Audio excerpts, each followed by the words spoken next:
Hello, എന്തൊക്കെയുണ്ട് വിശേഷം? എല്ലാവരും സുഖമായിരിക്കുന്നു എന്ന് വിചാരിക്കുന്നു.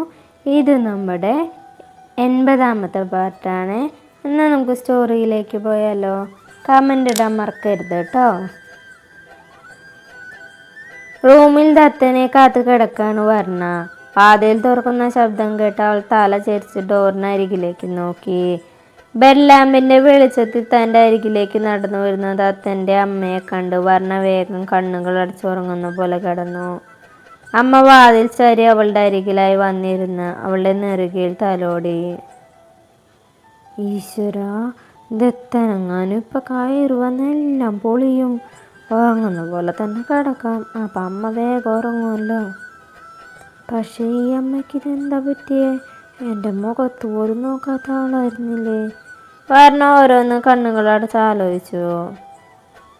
പറ്റില്ല അഭിജിത്ത്, ഇവിടെ വരുന്നതിന് മുമ്പേ തന്നെ പറഞ്ഞുറപ്പിച്ച ക്യാഷ് ഞാൻ നിനക്ക് തന്നതാണ്. ബാക്കി ഞാൻ പറഞ്ഞ കാര്യം ചെയ്തു തീർത്തിട്ട്. ഞാനത് ചെയ്തു തരും സാർ, പക്ഷെ എനിക്കിപ്പോൾ അത്യാവശ്യമായി പൈസയുടെ ആവശ്യമുണ്ട്. അത്രയ്ക്ക് അത്യാവശ്യമുണ്ടെങ്കിൽ ഞാൻ പറഞ്ഞ കാര്യം നീ വേഗം ചെയ്തു തീർക്ക്. അപ്പം പണവും തരും. ഇപ്പൊ തന്നെ സമയം ഒരുപാടായി. ഞാൻ നിനക്ക് തന്ന സമയം കഴിഞ്ഞു. ഇത്രയും ദിവസം വർണ്ണ ഇവിടെ ഉണ്ടായിരുന്നില്ല എന്ന് പറഞ്ഞ് നീ ഒഴിഞ്ഞു മാറി. ഇപ്പൊ വർണ്ണ തിരിച്ചു വന്നു.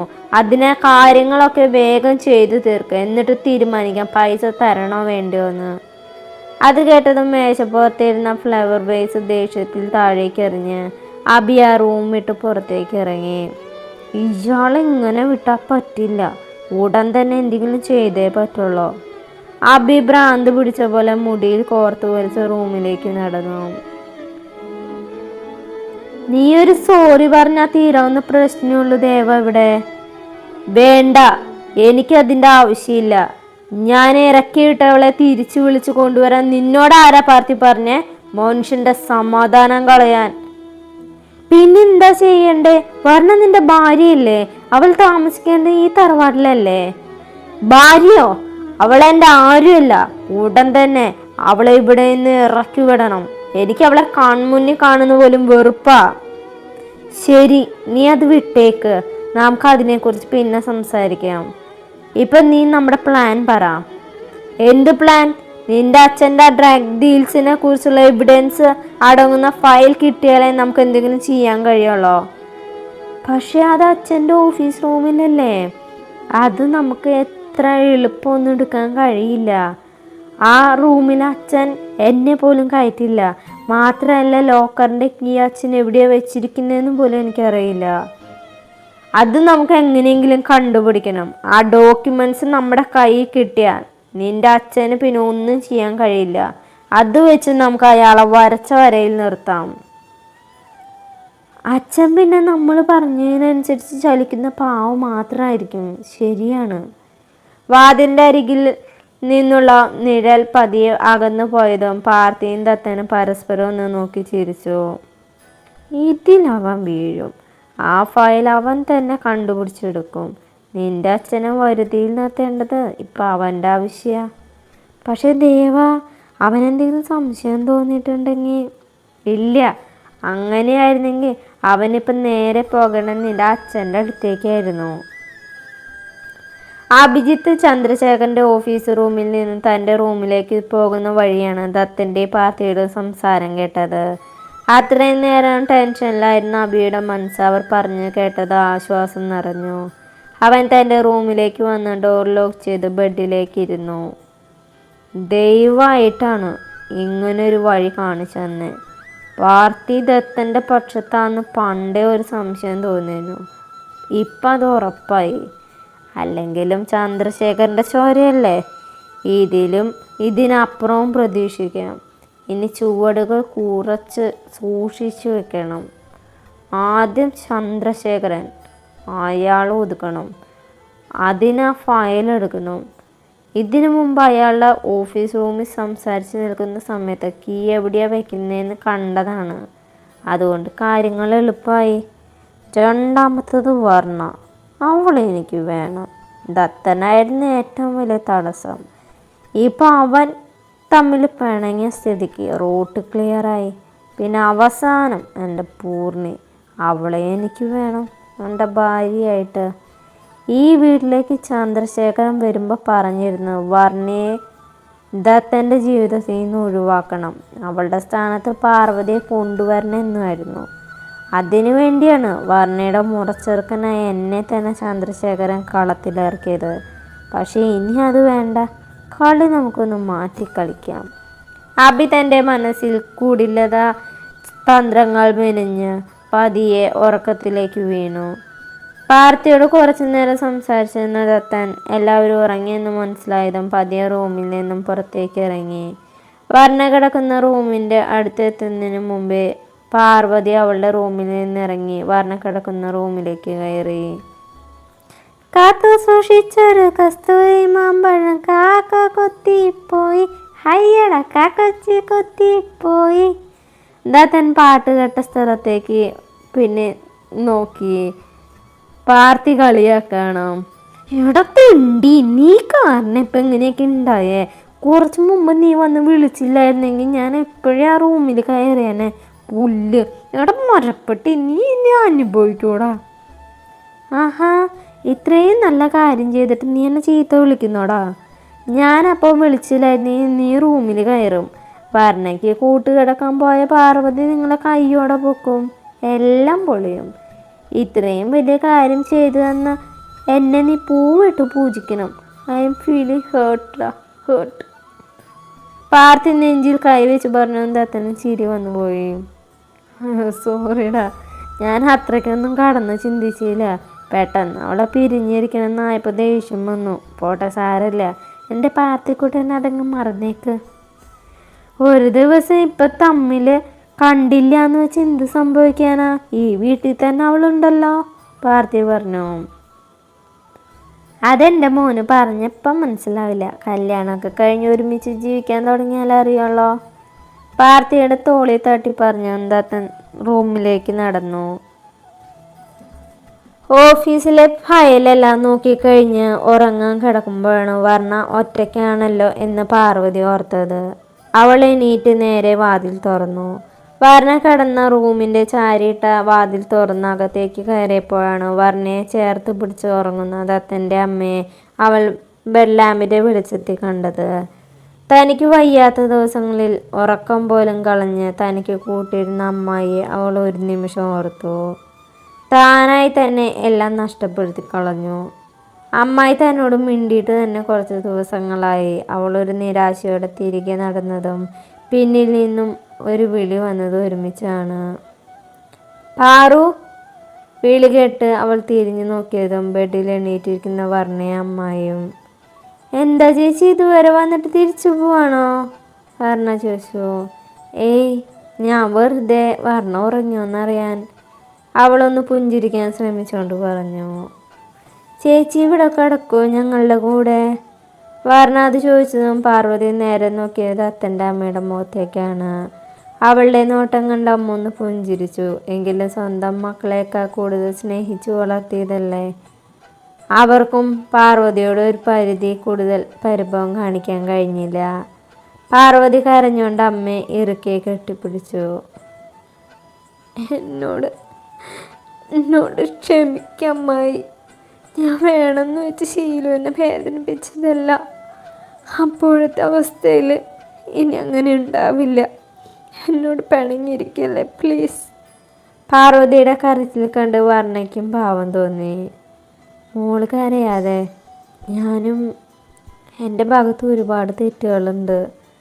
അതെല്ലാം ഞാൻ തിരുത്താൻ ശ്രമിക്കുക. അവളുടെ തലയിൽ തലോടിക്കൊണ്ട് അമ്മ പറഞ്ഞു. കുറേ നേരം കരഞ്ഞപ്പോൾ പാർവതിക്ക് ഒരാശ്വാസം തോന്നി. എന്നോട് ഞാൻ തെറ്റ് ചെയ്തിട്ടുണ്ട് മോളെ, പക്ഷേ ഇനി അത് ആവർത്തിക്കില്ല. നീയും എൻ്റെ മോളാ. അവരെ നോക്കി നിറമൊഴിയോടെ ഇരിക്കുന്ന വർണ്ണയെ ചേർത്ത് പിടിച്ച അമ്മ പറഞ്ഞപ്പോൾ അവർ 3 പേരും കരഞ്ഞു പോയിരുന്നു. അന്നത്തെ രാത്രി അമ്മ അവർ 2 പേരെയും ചേർത്ത് പിടിച്ചാണ് ഉറങ്ങിയത്. ദത്തൻ്റെ അമ്മയുടെ സ്നേഹം വർണ്ണയ്ക്ക് ഒരുപാട് സന്തോഷം തോന്നിയിരുന്നു. സ്വന്തം അമ്മയുടെ സ്നേഹം കിട്ടിയില്ലെങ്കിലും അതൊന്നും അറിയിക്കാതെയാണ് ആമിയുടെ അമ്മ വർണ്ണയെയും വളർത്തിയത്. ആമിയെയും വർണ്ണയും എന്നും ഒരേപോലെ മാത്രമേ കണ്ടിട്ടുള്ളൂ. ആ അമ്മയ്ക്കൊപ്പം മറ്റൊരമ്മ കൂടെ. വർണ്ണ അമ്മയെ ഒന്നുകൂടെ ചേർത്ത് പിടിച്ച് കിടന്നു. ആ അമ്മയുടെ വാത്സല്യത്തിൽ ദത്തൻ ഇവിടെയില്ലാത്ത സങ്കടം പോലും വർണ്ണം മറന്നിരുന്നു. കിടന്നിട്ട് ഉറക്കം വരാതെയായപ്പോൾ ശ്രീ ടേബിളിൻ്റെ ഡ്രോ തുറന്ന് സിഗരറ്റ് മാച്ചും ബോക്സും എടുത്ത് നീളം വരാന്തയിലേക്ക് നടന്നു. സിഗരറ്റ് ചുണ്ടിലേക്ക് വെച്ചത് കത്തിച്ചു. ഒരു പഫ് എടുത്ത് പുക മുകളിലേക്ക് ഊതി വിട്ടു. ഇപ്പം കുറച്ചു കാലമായി ഇത് കൂട്ടിനുണ്ട്. ആരോഗ്യത്തിന് അത്ര നല്ലതല്ല എങ്കിലും മനസ്സിനൊരു സുഖം. അവനൊരു പഫ് കൂടെ എടുത്ത് കൈവരിയിൽ പിടിച്ച് അകലേക്ക് നോക്കി നിന്നു. കാനഡയിലേക്ക് ഒരു ജോബ് ഓഫർ വന്നിട്ടുണ്ട്. ഇവിടുത്തെ തൻ്റെ ബിസിനസ് സ്റ്റാർട്ടപ്പ് ദേവനെ ഏൽപ്പിച്ചിട്ട് അവിടേക്ക് പോകാനാണ് ഉദ്ദേശം.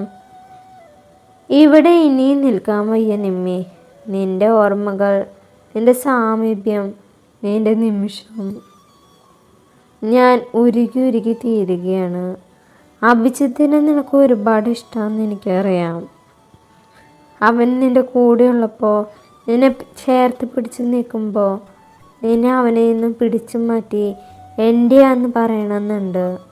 ആർക്കും വിട്ടുകൊടുക്കാതെ എൻ്റെ നെഞ്ചിലേക്ക് ചേർത്ത് പിടിക്കണമെന്നുണ്ട്. പക്ഷേ നിൻ്റെ സന്തോഷം അതല്ലേ എനിക്ക് വലുത്. ദൂരത്താണെങ്കിൽ എന്നും ഞാൻ നിന്നെക്കുറിച്ച് ഓർക്കും. ഈ ശ്രീരാഗിൻ്റെ ജീവിതത്തിൽ നീ മാത്രമേ എന്നും ഉണ്ടാവൂ.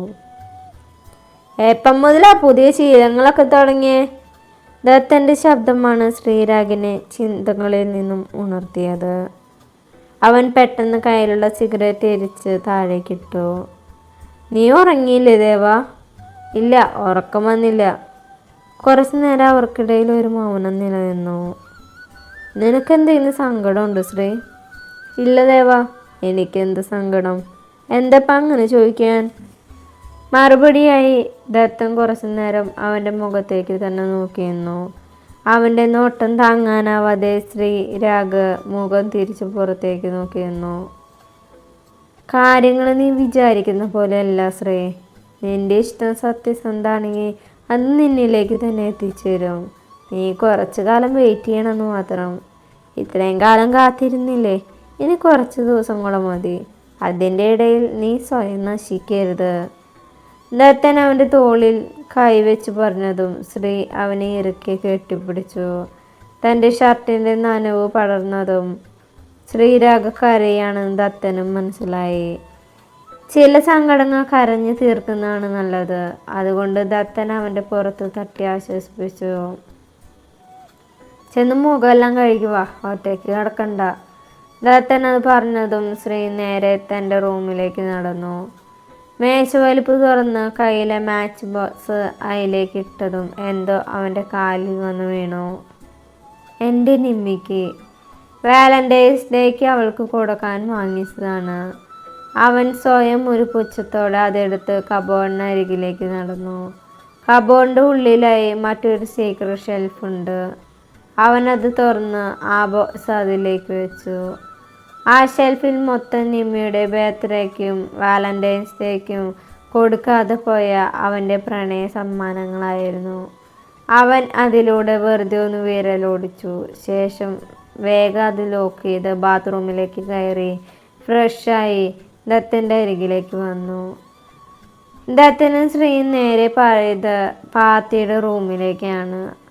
പാതി ചാരിയിട്ട വാതിൽ തുറന്ന് അവർ രണ്ടുപേരും അകത്തേക്ക് കയറി ഡോർ ലോക്ക് ചെയ്തു. എന്നാൽ ഇതൊന്നും അറിയാതെ ബെഡിൽ കമിഴ്ന്ന് കിടന്ന് ഫോൺ ചെയ്യാണ് പാർത്തി. ഡാ! ദത്തൻ്റെ ശബ്ദം കേട്ട് പാത്തി ഞെട്ടി ബെഡിൽ നിന്ന് ചാടി എണീറ്റു. ഓ, മനുഷ്യനെ പേടിപ്പിച്ച് കളയാൻ കാലൻ. ശരി മിക, നാളെ ക്ലാസ് ഉള്ളതല്ലേ, പോയി കിടന്നുറങ്ങിക്കോ. Good night. പാർത്തി കോള് കെട്ടിയത് അവർക്ക് നേരെ തിരിഞ്ഞു. എന്താവോ രണ്ടുപേരുടെ ആഗമന ഉദ്ദേശം? ഉദ്ദേശമൊന്നുമില്ല, നിനക്ക് ഉറക്കൊന്നുമില്ലടാ. അത് പറഞ്ഞ ശ്രീ ബെഡിലേക്ക് കിടന്നു. ഉറങ്ങാൻ നിൽക്കായിരുന്നു. അല്ല, സമയം കുറേ ആയല്ലോ, നിങ്ങൾ ഉറങ്ങിയില്ലേ? ഇല്ല, അതവിടേക്ക് വന്നേ. ദത്തനും ബെഡിലേക്ക് കിടന്നു. ധ്രുവി കൂടെ വേണമായിരുന്നു അല്ലേ? പാർത്തിയും കിടന്നു. ദത്തനും ശ്രീയൊന്ന് മൂളി. കുറേ നേരം സംസാരിച്ചും കളിയാക്കിയും ഒക്കെ കിടന്ന് സമയം കുറേ കഴിഞ്ഞാണ് മൂന്നും ഉറങ്ങിയത്. രാവിലെ ക്ലാസ്സിലേക്ക് പോകാനുള്ള തിരക്കിലാണ് ഭദ്രയും ശീലും. തോളിലെ ബാഗ് സെറ്റിയിലേക്ക് ഇട്ട് അവർ ഭക്ഷണം കഴിക്കാൻ വന്നിരുന്നു. അമ്മേ, ഭദ്ര പ്ലേറ്റ് എടുത്ത് ഉറക്കെ വിളിച്ചു. കിടന്നലറണ്ട, ഒരു 10 മിനിറ്റ്, ചെറിയമ്മ വിളിച്ചു പറഞ്ഞു. ഡൈനിങ് ടേബിളിൽ അവരെ കൂടാതെ ദത്തനും പാർത്തിയും പാർവതിയും നിമ്മിയും അഭിജിത്തും ഉണ്ടായിരുന്നു. ശീലു, ദേ നോക്കിയേ, ഞെട്ടിക്കൊണ്ട് ഭദ്ര സ്റ്റെയറിനരികിലേക്ക് കൈ ചൂണ്ടിയത് എല്ലാവരും അവിടേക്ക് നോക്കി. രാവിലെ തന്നെ എണീറ്റ് കുളി കഴിഞ്ഞ് താഴേക്ക് വരുന്ന വർണ്ണയെ കണ്ട് ദത്തനടക്കം എല്ലാവരും ഞെട്ടി. ഗുഡ് മോർണിംഗ് ചേച്ചി. ഗുഡ് മോർണിംഗ് ഏട്ടാ. പാർത്തിയും പാർവതിയും വിഷ് ചെയ്ത് അവൾ അടുക്കളയിലേക്ക് പോയി. 8 മണി കഴിയാതെ ഉറക്കെണീക്കാത്ത, ഉച്ചയ്ക്ക് മുമ്പ് കുളിക്കാത്ത വർണ്ണയുടെ പുതിയ മാറ്റങ്ങൾ കണ്ട് എല്ലാവരെയും കിളി പോയിരുന്നു. കുറച്ച് കഴിഞ്ഞ് അമ്മ പുട്ടും കൊണ്ടുവന്നു. ടേബിളിന് മുകളിൽ വെച്ചു. പിന്നാലെ കടലക്കറിയുമായി വർണ്ണയും. മോളിരുന്നോ? അമ്മയുടെ ആ വിളി കൂടെ ആയത് എല്ലാവരും മൊത്തത്തിൽ ഞെട്ടിത്തെറിച്ചു, പാർവതി ഒഴികെ. വേണ്ട, ഞാൻ അമ്മയുടെയും ചെറിയമ്മയുടെയും കൂടെ ഇരുന്നോളാം. അതെന്ത് പറഞ്ഞ അങ്ങനെ? നീ ഞങ്ങളുടെ കൂടെയല്ല കഴിക്കാറ്, എന്നിട്ട് ഇപ്പം എന്തൊരു മാറ്റം? ശീല ചോദിച്ചെങ്കിലും വർണ്ണ അത് കേൾക്കാത്ത പോലെ പാർവതിയുടെ അരികിൽ വന്ന് അവളുടെ പ്ലേറ്റിലേക്ക് പുട്ടുവെച്ച് കറി വിളമ്പി. പാർത്തിക്ക് അതുപോലെ ചെയ്തു കൊടുത്ത് വർണ്ണ അടുക്കളയിലേക്ക് തന്നെ പോയി. എടാ, ഈ രാവിലെ എണീക്കുന്നതും ഭക്ഷണം വിളമ്പുന്നതൊക്കെ നമ്മളെ സ്ക്രിപ്റ്റിലില്ലല്ലോ, പാർത്തി പതിയെ ചോദിച്ചു. ഇതൊക്കെ അവള് കയ്യിൽ നിന്ന് എടുത്തിടുന്ന, അഭിനയിച്ച് അവസാനം ചാളാക്കാതിരുന്നാ മതി. ദത്തൻ അത് പറഞ്ഞ് വേഗം കഴിച്ചെണീറ്റു. ദേവേട്ടാ, ഞാൻ ഇന്ന് ഓഫീസിലെത്താൻ കുറച്ച് ലേറ്റാവും. എനിക്ക് ചെറിയ മുത്തശ്ശിയുടെ വീട് വരെ ഒന്ന് പോവണം. ഇന്നലെ പോയപ്പോൾ എൻ്റെ ഒരു സാധനം അവിടെ വെച്ച് മറന്നു. ദത്തനൊന്ന് മൂളിക്കൊണ്ട് പുറത്തേക്ക് പോയി. പാർവതിയും വേഗം കഴിച്ചെണീറ്റ് റൂമിലേക്ക് പോയി. ഒരു ബ്ലാക്ക് സാരി എടുത്തു കൊടുത്തു. മുടിയെല്ലാം ഒരുമിച്ച് ക്രാബ് ഇട്ട് തൻ്റെ ബാഗും എടുത്ത് പുറത്തേക്ക് ഇറങ്ങി. അപ്പോൾ നമ്മുടെ ഇന്നത്തെ പാർട്ട് കഴിഞ്ഞു. നല്ലൊരു പാർട്ടായിട്ട് നാളെ കാണാം കേട്ടോ. Bye, thank U.